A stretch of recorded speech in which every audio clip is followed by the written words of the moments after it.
This is in many ways not a new story. This has been going on for years, for decades, but in the wake of Mahsa Amini's death and the spontaneous demonstration of outrage that this has produced, I think we are seeing something that is quite remarkable throughout the country, led primarily by women and young people.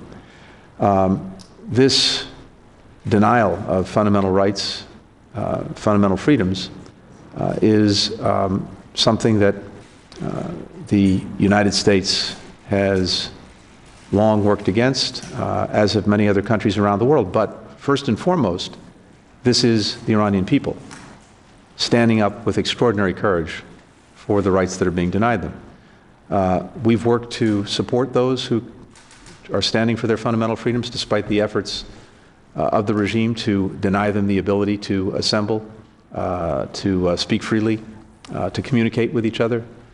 We've imposed sanctions on the so-called morality police that are engaged in incredibly abusive practices. We have, of course, worked to license technology so that the Iranians have the ability to communicate with one another and to communicate with the outside world.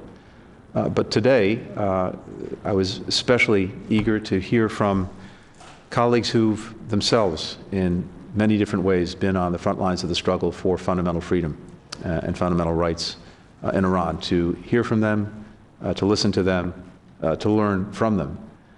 The final thing is this.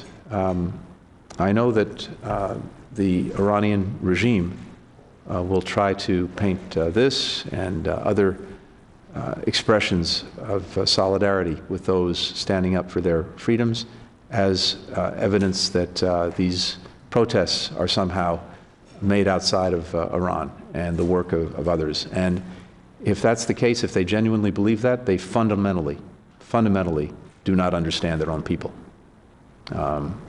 Because this is about Iran's struggle, the struggle of the people of Iran for the fundamental freedoms that have long been denied them.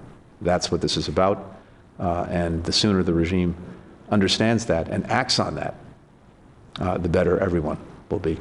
Thank you. Thank you, everyone.